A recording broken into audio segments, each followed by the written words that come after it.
was the first episode of the lockdown sessions. Why it's called the lockdown sessions? Because over here in Quebec, we're locked down. Goddamn it! Well, not kind of lockdown. It's just like comedy ain't got too much of a place to grow right now because all the bars are closed. Yeah. Pseudo lockdown. Pseudo lockdown. I tell jokes in front of the Jean too. Hey. Oh, can we bring back the lineup? Huh? The lineup. Remember the lineup? Oh, the lineup. Oh God. Oh no, we're not doing that. We're not Especially doing not that. in front of the Jonka too. People are going to sign up for their free like COVID test, and they're like, you know what? Just give me the COVID. After this guy's jokes, just give me the fucking COVID.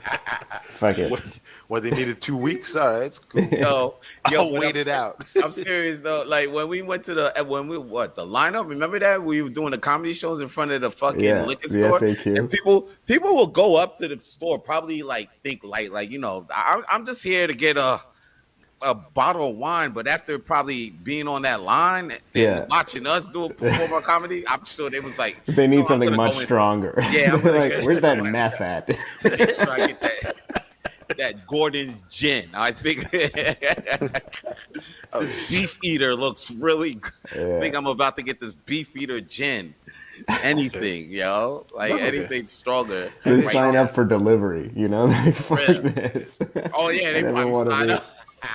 I never want to be ambushed by a bunch of open mic comics again. Now all the cops are like, why are there lineups in the middle of alleyways? What the fuck is happening? Oh, yeah, right? Whenever the door opens, people just come out of the bushes and rush it. Get us the fuck away from these guys. Yo, the best thing was when Paul was like, yo, don't do cursing. Try to keep it clean. Then next thing you know, I get on the mic and like 2 kids walk by and I'm like, fuck motherfucking shit, pussy, this, dick, that, all this type of shit. So, shit. One of those kids was like, I know that. He's like, I do that. Thank you. I do that. You don't got to tell me twice. I've been on the Call of Duty chat room. I know what's going on. I got Xbox Live. I heard the N-word before. This isn't my first rodeo. I remember I was on I used to work in the airport, and I remember like I forget what this one waitress said something to me, and I'm all like shit, and then this kid freaking sees me, goes to his mom, he's like, mommy, shit, and then the freaking Bob looks at me pissed off. I was like, he's gonna do it anyway, don't worry. Yeah. Five seconds later, he's gonna learn the N-word.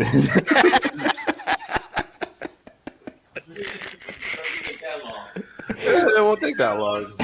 As soon as you turn your back. Wow, where's my lighter?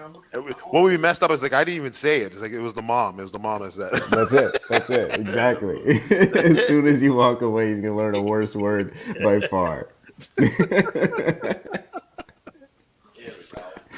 Oh, this is airports, man. You can contract anything, even shit.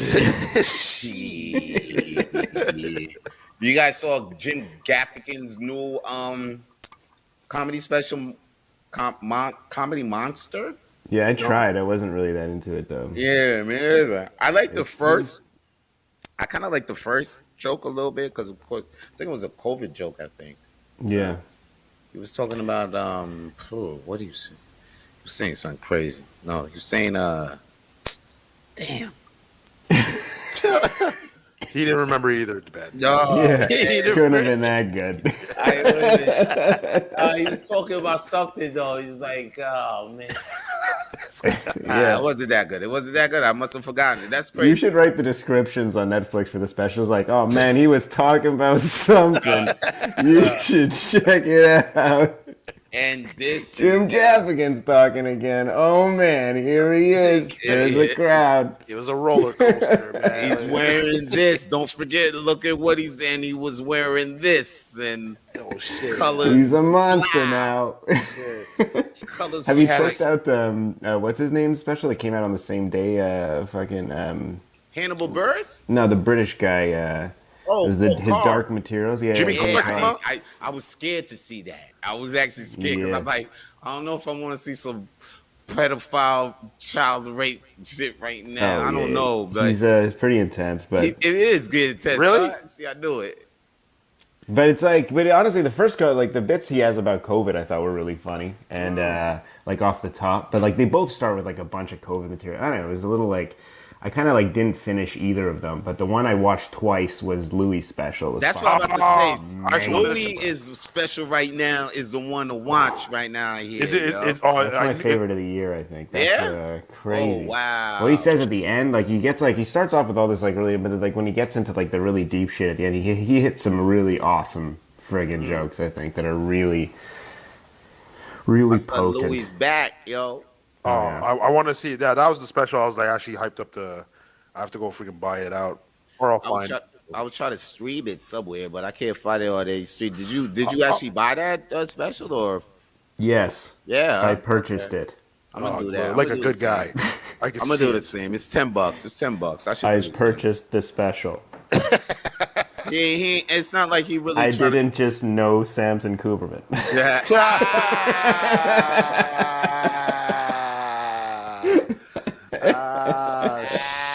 Shout out, man. Yeah, maybe I should purchase this. I'm gonna purchase. You know what? I'm gonna do this thing. That's what's saying. We gonna edit that out. He's doing the Sopranos. He's doing the Sopranos. I'm trying to give you a kiss on the forehead. Hey, where's your? You breaking my heart. Are you one of the Gumbaras? I didn't know. I didn't know. I'm sorry. Okay. Shit, man. Yeah, no, I wanted to see it. I saw clips of it. And I was like, oh shit, I really want to see it. It's freaking. He's still. His writing is too. It's too ridiculous for me. I like it. Yeah. Just like a little bit of Seinfeld, but like it's just Louis, man. It's just he Louis. just doesn't care. I know, and I get it. It's like there's people that can't watch him anymore because of like what happened and all this stuff. Like there's the whole. Yeah. I don't know. It depends on your personal. You search your soul and see if you can figure out what it is with the. Listen, I don't want to see him jerk off. I just want to see him tell a comedy. How can people not forget that? There's a button at the bottom. You could turn off him jerking off and just get right to the comedy. It's on Netflix. It's just next to the volume. No, I didn't know. Not like he didn't ask for consent. He didn't ask for consent, right? He did ask for consent. That's what got him in trouble because he actually asked for consent. Yeah. But look, I get that sometimes like you're in a position of like if he was like let's say like their boss in some way or some kind he had some actual power over them and like I get it like sometimes a big celebrity it's also like that god system but you also have to like challenge your own belief in celebrity and god system. I idolize a lot of people but like I guarantee you I'm not gonna fucking like there's like I'm not just gonna let them fucking walk them. Like there's like I know it's a tough situation. We weren't there. We don't know anything about it. But like it's kind of like at the same time like we're never gonna have a world where celebrities and people that are like widely known as kind of brilliant in a way what they do are normal people. There's always gonna be a way in which they're not. Like there's very few of them. And even then, like the ones we know, like we're just waiting on Tom Hanks to find out he likes to fucking finger like goats' assholes or something. Like this world like morality stock is crumbled once we find out what Tom Hanks' kink is. That's it's over. Paul Rudd, once we figure out what's fucked up about them, there's nobody left. Just a double entendre. It's like Tom Hanks is the goat, but we don't. Little do we know, he fucks goats. He's fucking. He's not the goat. He's in goats. He's in. But you know what would be messed up though if like let's say if there wasn't an option for like you pressing the button for Louis to like stop masturbating, but like you don't press it and it's like are you still there? It's like how long were you watching it? Are you still there?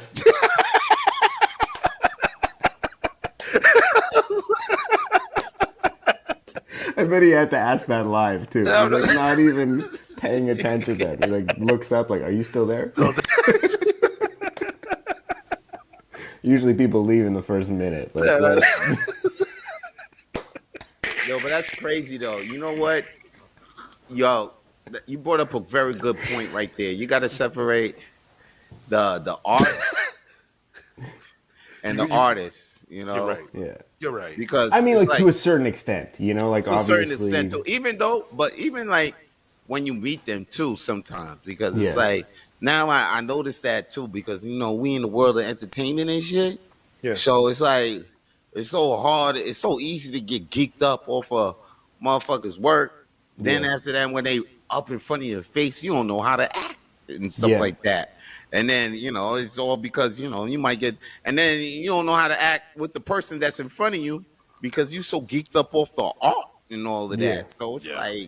it's like so you don't even know how to treat the person in front of you Yeah. because of the art. But then that's a and then because of, and then, I mean this just goes how to separate the art from the artist in a different ways. Like because you could do that when if like for example Bill Cosby. You know what I mean? Motherfuckers. I mean, this guy, he just did some bullshit, him and R. Kelly. But Yeah. then at the end of the day, the Cosby Show is one of the greatest TV sitcoms, and I don't even think that it can't be touched. Like, I mean, Bill Cosby did some thing, but you can't just. I feel like you can't disgrace the legacy the Cosby Show did on TV sitcom as Yeah. a whole, just for national TV and Yeah, I syndicated mean, like you national can't take TV. away the numbers. Like Yeah, you can't be like, yeah. you can't be like, oh, like, Yeah, like you can't take away obviously. R. Kelly's platinum But hit. it's gonna be Like, hard to watch the Cosby Show like Yeah. now. Oh, know? it's messed up. If you Because I watch mean, it, it's based on his like values as a father and being like super Disney in his presentation, and then That's-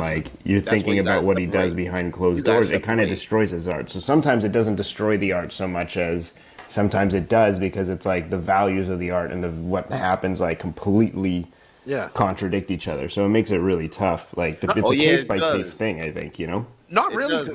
Like in his situation because because the way how he got knocked off of some shit that he might have like preached against Yeah.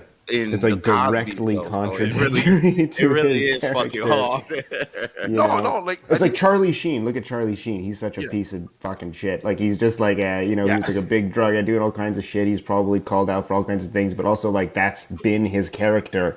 True. You know, it's weird like when you meet a celebrity because you're meeting someone that, and usually it's like based on your vision of them is based on like the roles that they're typecast in and like things like that. If it's like an actor or whatever, like it's based on your perception of them. It's not them, but at the same time, you know so much more about them than they know about you. It's like a weird power dynamic when you run into someone like that. It's like you're their therapist. It's like they've been talking for years and you've been silent, you know? So it's Yeah. weird to have a back and forth when they're like, who the fuck are you? Yeah, Right. Exactly. Exactly.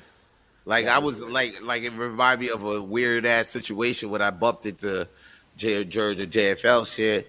I bumped into Jeff Ross. I think I was hella drunk. And then I was like, yo, man, go snap, it's Jeff Ross. Hey, yo, roast me, roast me. I'm like, what Oh. the fuck? I'm like, I'm way out of character now. Like, Yeah. what the fuck will I say roast me? I never asked to be roast. I'm a comedian my damn self. I hate it when I roast people a little bit my damn self. The fuck am I doing? In my head, I didn't think, I thought about that like later. Like, I was like, in my head, I was like, I thought about that like I think like a couple minutes after I did that. I was like, what the fuck was that, Yeah. man? It's like, and that's just like me being stupid. Like, so that was like, man, I wonder how other people would handle that because they don't even realize they even doing that sometimes, you know? Yeah. I bet he got you good though, eh? Nah, he looked at me like, who the fuck are you, man? Get the fuck out of here. And then Akeem was next to me too, like, bro, what are you doing? Like, That's freaking funny. he was just shaking his head like, get out of here. Just get out of here. He just moves on to the next guy. Yeah. All right, you take it easy, man. And I was just like, all right, man. Shoot. Yeah, I get It's it. tough. Though, yeah. I get it. Yeah, I can't even imagine, and especially like the crazier fans. So I'm like, yeah, I could. Because I remember when I met Des Rodman, he was just a dick. But then I'm like, you know what? He probably met some fans who just pissed him the fuck off. So Yeah. I'm like, okay, he's freaking. You never know. Yeah, I mean- met Pete Holmes during JFL. He was really nice. He gave me a big hug. It was before COVID. It was back in real life. It was, it was nice. He was a really nice guy. He was just kind of like, that's it. It's like, I look at him and I was like, I had like a kid moment. I was walking with, I was with Bashar and he's like, and he knew that I like absolutely love Pete Holmes and everything he does. And he was like, hey, there's your guy, and like he's a monster, and like Bashar like kind of like turned me around and pushed me. He's like, go say hi, and I was like, I was like, hello, sir. I just want to say that you're very, very funny, and I like to tell jokes too. And I hope that one day I can hear you tell jokes live on the stage in front of Eldon. And it just like he was just like, all right, here, this kid's having a stroke. He gave me turned me around and pushed me back towards Bashar. He's like, now go tell your brown friend. It was fun. Oh shit. Yeah, I missed those days. I wish I did those JFL hotel parties. Yeah, it wasn't really a hotel, but we went to his live podcast taping after. It was like it was pretty cool. Oh, where in New York City? No, this was at in JFL. It was at the hotel there, whatever. Oh, okay. The last Ritz? one they had the 2019. No, it was yeah, it was 2019. Yeah. Yeah, that was the last. That was the one where I made an ass of myself. Now you're famous. You're famous. Nah, an ass of myself, bro. The Ross that got away. Yeah, but that was okay. I learned something actually from that time. Now I know, like, okay, because since I'm gonna be like, I just learned something. Like, we in this field of entertainment, you definitely just gonna keep bumping into motherfuckers that you grew up, admiring their working. So instead of just like being like a fanboy now when I see him, I'm just gonna be like a fellow colleague stuff and just be like, hey, yo, man, where was your mind? Was and then when I do have questions, I'll just be like, I'll ask them about like how were they, like where did they art come from, or even like for example, if I see Seinfeld, I'll be like, damn, I like Superman. I'm like, how come you like Superman?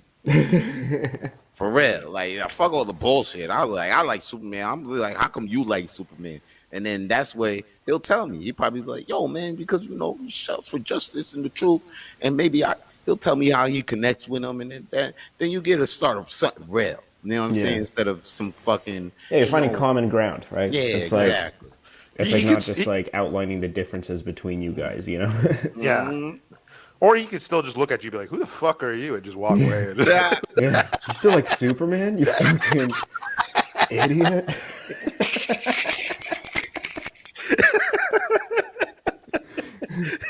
I don't know anybody funny who still likes Superman. I just like the way how he said for the justice. The American way. Yeah. But that's the thing. It's hard to find that. It's interesting because it's hard to find that middle ground of being like not trying to play it too cool, but like acknowledging but finding common ground if you run into a celebrity. Like we live in Montreal. There's people who live in LA. They run into celebrities all the time, and I bet at this point they just treat them like nothing. It's like at the beginning of the pandemic, I was starstruck if I knew someone who had COVID. Like I couldn't find a fucking single person who had the shit, and when I heard That's like true. someone's friend's friend had COVID, I was like, oh, it's first name basis. Ooh, like that's it's crazy. Wow. Amazing. But I remember when I did that joke about meeting I have that joke about meeting Liam Gallagher, right? And so it's kind of a funny story because I tried to play it too cool, right? He came into the bar, sat down, started ordering drinks, and I knew right away who he was. He just looks different than anybody you ever, like he's like, someone who's been a star like for 30 years has a different look. They have a different kind of skin on them. Like it's just weird, It's like a mix of fake tan and age, but like it's like just weird, right? It's different. So like it looks like they digitize all the time. Exactly, they're like CGI, like it's weird.